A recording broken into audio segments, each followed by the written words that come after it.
Welcome back to my channel जय श्री कृष्णा। महाभारत की कहानियों में कई रहस्यमयी घटनाएं छुपी हैं, लेकिन क्या आप जानते हैं कि जब कौरवों के सबसे बड़े पुत्र दुर्योधन का जन्म हुआ तो विदुर ने उसके लिए क्या सलाह दी? यह सुनकर शायद आपको झटका लगे, लेकिन इसके पीछे एक गहरा रहस्य है जो कलयुग से जुड़ा हुआ है। चलिए जानते हैं। महाभारत की गाथा रहस्यों से भरी हुई है, लेकिन इसके सबसे बड़े खलनायक दुर्योधन के जन्म से जुड़ी घटनाएं चौंका देने वाली। कहा जाता है कि जब वह पैदा हुआ था तो आकाश में भयानक गूंज उठी, गिद्ध और सियार चिल्लाने लगे और धरती पर अशुभ संकेत दिखने लगे। ज्योतिषों ने धृतराष्ट्र को चेतावनी दी कि यह बालक विनाश का कारण बनेगा और आप इसे पुत्र मोह में ना पड़े।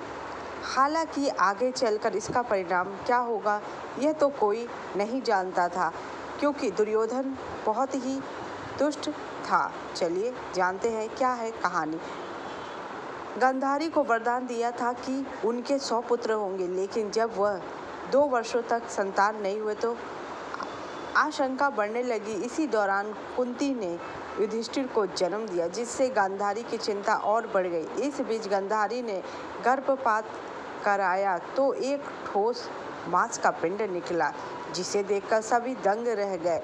वह इसे त्यागने जा ही रही थी कि महर्षि वेदव्यास वहां पहुंचे और कहा, मेरा कथन कभी गलत नहीं होता, इसे त्यागो मत।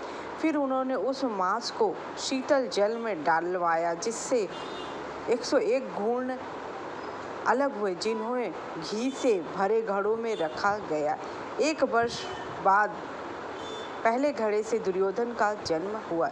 जैसे ही दुर्योधन ने जन्म लिया, अजीब घटनाएं होने लगी। दुर्योधन गधे की तरह कर्कश चीखने लगा। गिद्ध, उल्लू, सियार और कौवे एक साथ चिल्लाने लगे। आकाश पाला पड़ गया और जगह जगह आग लग गई। पृथ्वी कंपन करने लगी और भयानक ध्वनि सुनाई देने लगी।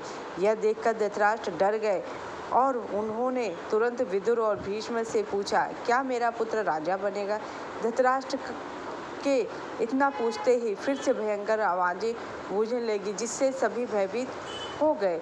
ज्योतिषों ने तुरंत पंचांग देखकर ग्रह नक्षत्र की गणना की और घबराकर कहा, यह बालक पूरे वंश के नाश का कारण बनेगा, इसे त्याग दें, अन्यथा यह विनाश लेकर आएगा। उन्होंने स्पष्ट रूप से कहा कि दुर्योधन के कारण कुल में कलह फैलेगी, युद्ध और विध्वंस होगा, इसका अहंकार वंश का नाश करेगा। लेकिन धृतराष्ट्र मोह में अंधे थे, उन्होंने अपने पुत्र को त्यागने से इनकार कर दिया। शास्त्रों में कहा गया है कि दुर्योधन कलयुग का अवतार था, जिसमें अहंकार और घमंड फूट फूट कर भरा हुआ था। धोखा, कपट और छल करने में माहिर था, सत्य और धर्म का शत्रु। इसलिए महाभारत में उसकी हार पहले से ही तय थी। विदुर जी ने उसे तुरंत मार देने की सलाह दी थी धृतराष्ट्र को। यह सुनकर शायद फिर भी धृतराष्ट्र नहीं माने। वह अपने पुत्र मोह में इतने अंधे हो गए थे कि वह उसे जीवित क्यों। विदुर ने इसे त्यागने की भी सलाह दी थी, क्योंकि वह जानते थे कि उनके ज्येष्ठ भ्राताश्री खुद राजा नहीं बन सके, क्योंकि वह अंधे थे और शास्त्रों में कहा गया है कि अंधे को राजा नहीं बना जा सकता।